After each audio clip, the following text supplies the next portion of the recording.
세계적인 테러 위협이 급증하고 있는 가운데 폭발물 위주인 현재까지의 테러와는 달리 화학무기, 생물 테러, 원자력 발전소의 공격 등 화생방 테러의 가능성이 더 커지고 있습니다. 불특정 다수를 향한 잔인하고 무분별한 화생방 테러.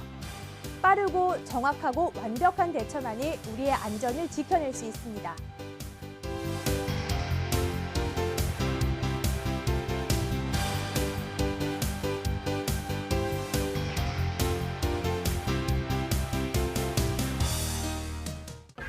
(2001년 9월 11일) 미국 세계무역센터 테러. 2004년 3월 11일 스페인 마드리드 열차 연쇄 폭탄 테러. 지난 7월 7일 영국의 심장부가 뚫렸습니다. 2005년 7월 7일 런던 연쇄 폭탄 테러.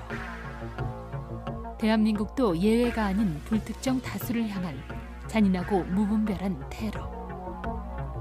더 큰 문제는 폭발물 위주인 현재까지의 테러와 달리 화학무기, 생물 테러, 원자력 발전소의 공격 등 화생방 테러의 가능성이 더욱 커지고 있다는 사실입니다. 더구나 우리에게는 북핵이라는 최악의 시나리오까지 존재합니다. 1986년 4월 소련의 체르노빌에서는 지구 역사상 가장 큰 원자력 발전소 폭발 사고가 있었습니다. 폭발과 함께 원자로는 산산조각이 났으며 방사능 가스와 물질은 4.5km 높이의 공중으로 날아갔습니다. 그 후 방사능 오염으로 인한 질병으로 수많은 사람들이 아직까지 고통을 받는 것으로 알려져 있습니다. 1차적으로 핵폭발이 일어나면 태양의 약 6,000배에 달하는 열을 발산하여 주위의 모든 것들을 태워버리게 됩니다. 또한 폭발 압력으로 폭심지를 중심으로 공기가 밀려났다가 원상복귀하는 과정에서 강력한 후폭풍이 발생하고 이로 인한 여파로 지상에 존재하는 모든 건물물, 인명을 날려버리게 됩니다. 핵무기가 폭발할 때 그 위력은 우리의 상상을 훨씬 뛰어넘습니다. 따라서 핵전쟁 발발 시 우리의 대처 요령에 대해서 미리 알고 대비하는 자세가 필요합니다.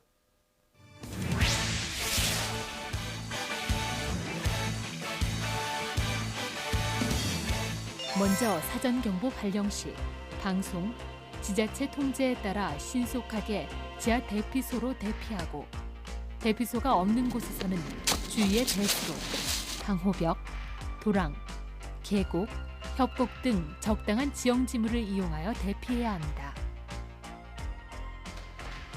각 가정에서 대피 시 자체 지하실, 근접 방공호 또는 지정된 공공 대피소 등에 대피해야 하며 이때 방독면, 우유, 음식물, 식수 등을 준비하되 식품류는 포장하거나 지하실에 보관하고 인화성 물질은 안전한 곳으로 이동 보관합니다.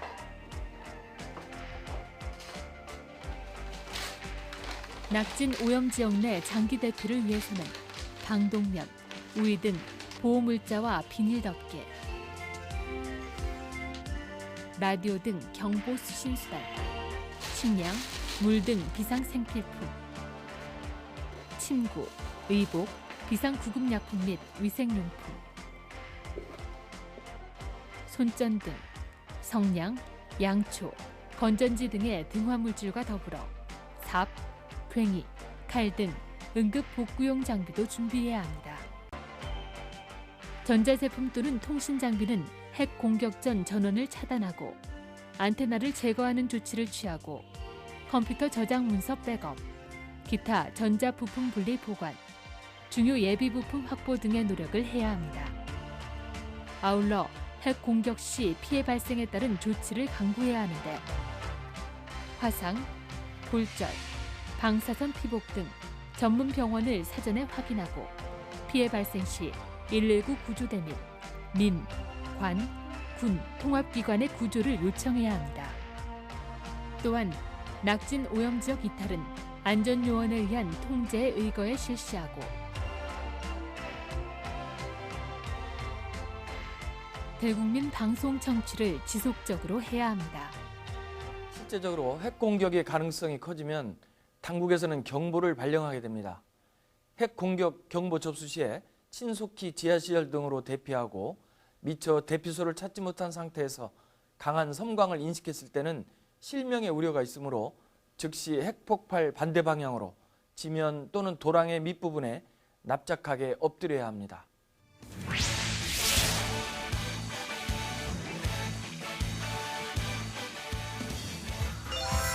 이때 얼굴은 핵폭발 반대 방향으로 향하고 입을 벌리며 눈은 감고 귀를 막은 채 배는 땅에 닿지 않게 들어야 합니다. 가능한 한 열 복사선의 피부를 보호하기 위해 손과 팔은 몸 가까이나 몸 아래에 두고 폭풍이 지나가고 파편물 낙하가 멈출 때까지 엎드려야 합니다. 지하시설 대피 인원도 엎드린 채 시설 가장자리에서 대피, 계속 방송을 청취하고 지하시설이 없는 건물인 경우 건물 중앙에서 튼튼한 탁자 아래에 엎드려 대피해야 합니다. 핵폭발 시 방사능 낙진 중심 지역의 방사능 양이 매우 높아지므로 핵 낙진이 포함된 눈비를 맞았을 경우에는 혈액암, 갑상선 암 등이 걸릴 확률이 높아집니다. 특히 낙진이 떨어질 때는 가급적 건물 밖으로 나가지 마시고 외부 공기 유입을 차단해야 합니다. 특히 대형 건물에서는 공조 설비가 흡입하는 외부 공기를 정화할 방법을 마련하고 공조 설비를 꺼야 합니다. 핵 공격 후에는 화재 발생 시 가정, 마을, 직장 단위로 신속하게 화재를 진화하고 특히 핵폭발 중심 근접 지역은 낙진 낙하를 고려해 30분 내 화재 진압 후 신속히 지하시설로 대피해야 합니다. 이후 낙진 종료 방송 접수 시 대피호를 이탈하여 안전지역으로 이동하며 외부 출입 시 비닐봉투로 발목을 싸고 우이와 같은 투과되지 않는 옷을 껴입은 다음 방사선 강도가 약한 곳을 선택해 출입해야 합니다.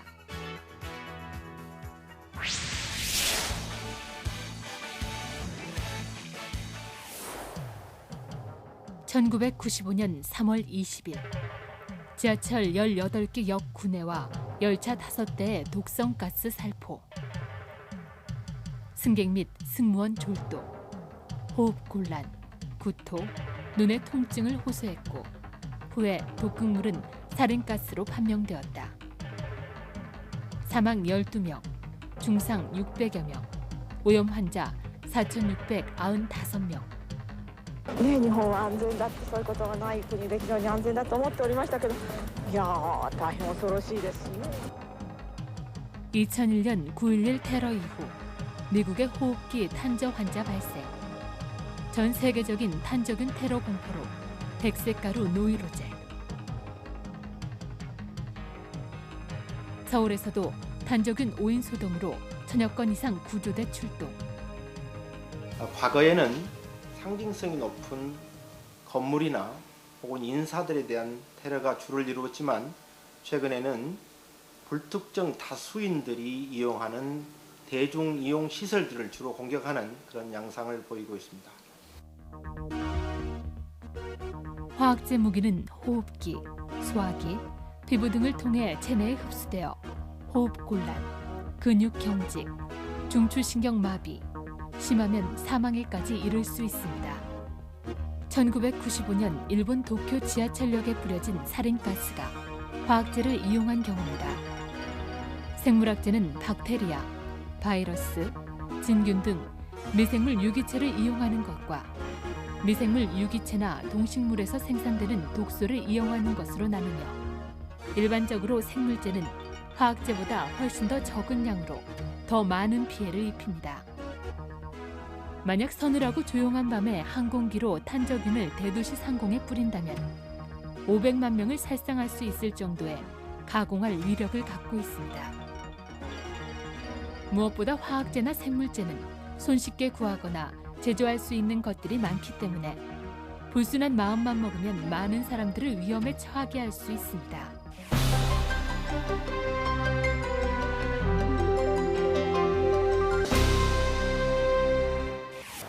예외도 없습니다. 예고도 없습니다. 언제 어디서 어떻게 일어날지 모를 화생방 사고. 대처 요령의 정확한 숙지와 반복되는 철저한 훈련만 있다면 화생방 상황은 그저 두렵기만 한 사고는 아닙니다.